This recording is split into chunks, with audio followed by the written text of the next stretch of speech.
Histoire de l'église de Don Charles Poulet, les XIVe et XVe siècles, la période avant la Réforme, chapitre 3, la mystique. 1. En Allemagne. Le milieu rhénan dans lequel s'épanouit la mystique allemande du XIVe siècle se trouvait préparé par une efflorescence d'associations religieuses libres, Beggar et Begin, frères du libre esprit, amis de Dieu. Il leur manquait malheureusement une discipline ferme et une hiérarchie définie, d'où l'éclosion d'hérésies mystiques. Le mal serait venu surtout de la secte des frères et sœurs du libre esprit, sorte de société secrète très influente dans la vallée du Rhin, ayant son centre à Cologne. Les tendances panthéistes et avéroïstes s'y trouvaient fort développées. La conséquence devait être un quiétisme absolu. De fait, sur la demande des évêques allemands, le concile de Vienne condamnait dès 1315 cette erreur des Beggars, d'après laquelle l'homme dans la vie présente est capable d'acquérir un si grand et un tel état de perfection qu'il devienne tout à fait impeccable et ne puisse plus croître en grâce. Dans cet état, ses sens sont assujettis à l'esprit si complètement qu'il peut accorder au corps tout ce qui lui plaît. Aussi ces hérétiques mêlaient-ils parfois à un mysticisme éperdu une grossière sensualité. Une autre association de laïcs, celle des Amis de Dieu, déploya sans doute contre les désordres du clergé un zèle parfois excessif, et dévoila une tendance à l'illuminisme. Mais, somme toute, elle comptait des âmes avides d'un renouveau religieux. Le mysticisme allemand qui se développa dans ces milieux fut beaucoup plus intellectuel qu'affectif. Tandis que les franciscains recherchaient l'union divine par la contemplation de l'humanité du Seigneur, Eckhart et son école y tendaient à travers les données métaphysiques, s'attachant à l'essence divine, à l'essence de l'âme, à l'union du Seigneur avec l'âme. D'autre part, comme le mysticisme allemand s'adressait à tous, il parla non plus la langue latine, mais la langue populaire. Le chef de l'école, Eckhart, naquit à Horchheim, en Thuringe, vers 1260. Entré chez les dominicains d'Erfurt, il prêcha à Strasbourg, enseigna à Cologne, et dut alors comparaître devant l'archevêque Henri de Wirnebourg en 1326 sous l'inculpation d'hérésie. Il en appela au pape et mourut en rétractant par avance ce qui pourrait être trouvé malsonnant dans ses écrits. Que valaient les accusations ? En juger directement est devenu presque impossible parce qu'il ne nous reste que de minimes parties des œuvres d'Eckhart. Pour les uns, amis des frères du libre esprit, Eckhart dut s'égarer dans un panthéisme idéaliste, et toute l'école puisa ensuite à cette source, mais en faisant un visible effort afin de rester orthodoxe. Pour d'autres, notamment le savant père de Nifle, Eckhart a dû surtout son mauvais renom à l'obscurité de certains textes. Il a des passages panthéistes, mais qui ne font pas corps avec l'ensemble de son système. Le fond de sa doctrine est orthodoxe selon Vernet. Cependant, plusieurs propositions tirées de lui furent censurées par Jean XXII. L'union dont il parle devient parfois si intime qu'entre Dieu et l'âme, l'identification semble absolue. Citation.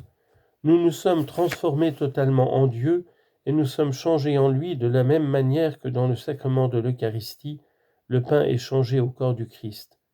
Je suis ainsi changé en lui parce qu'il me fait son être et non seulement semblable. Proposition 10.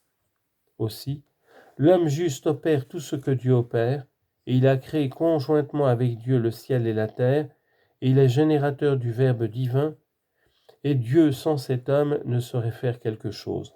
Proposition 10.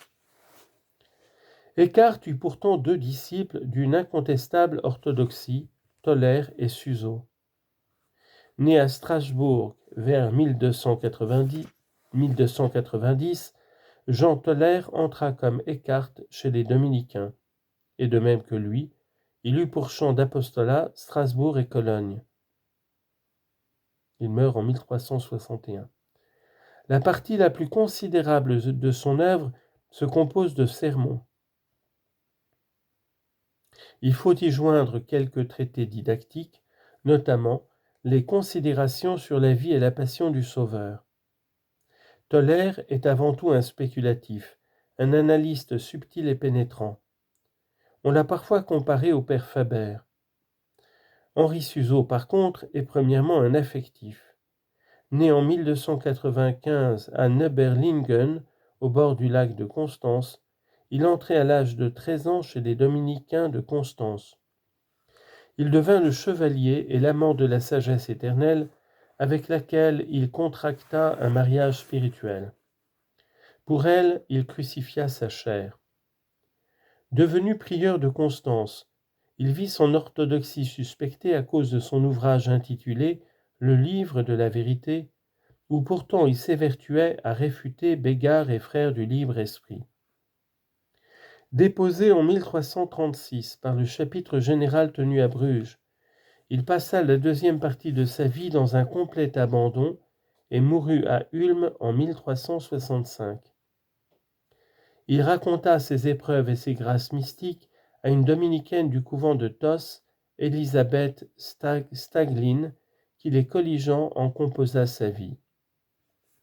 Ses 4 principaux ouvrages, sa vie, le livre de la sagesse éternelle, le livre de la vérité et le petit livre des lettres, ont été révisés et groupés par lui en un seul recueil sous le nom d'exemplaires. Le plus célèbre, le livre de la sagesse éternelle, décrit avec un réalisme poignant les souffrances du Christ auxquelles s'opposent le péché et la mort. Les monastères de dominicaines vivant sous l'influence de ces mystiques furent des pépinières de sainteté. Citons ceux de Tos, Brisgau, Oltenbach, près de Zurich, du Val Sainte-Catherine, près de Diessenhofen sur le Rhin. Notons les révélations de Christine Ebnerin, mort en 1356, et d'Adélaïde Langmann, mort en 1375. Du couvent d'Engelthal, celle de Marguerite Ebnerin, morte en 1371, du couvent de Medingen. Il faut encore rattacher à l'école allemande le mystique flamand Jean van Ruysbroek. Chanoine de Sainte-Gudule à Bruxelles, il écrivit contre la secte du libre-esprit. S'étant retiré avec quelques compagnons dans un ermitage de la forêt de Soigne, nommé Grunendal, Viridis Vallis ou Vauvert, il y vécut sous la règle des chanoines de Saint-Augustin et y écrivit ses œuvres. Il meurt en 1381. Il faut citer le miroir du salut éternel, le livre des 7 clôtures, le royaume des amants de Dieu, où le rôle des dons du Saint-Esprit est lumineusement exposé. Enfin, l'ornement des noces spirituelles, où se trouvent décrites les 3 phases de la vie mystique. Attaqué par Gerson, puis par Bossuet, Ruysbroek demeure pourtant d'une orthodoxie absolue. On peut lui rattacher le franciscain Henri Alphius ou Henri de Herp, provincial des Observantins de Cologne, puis gardien du couvent de Malines, mort en 1478.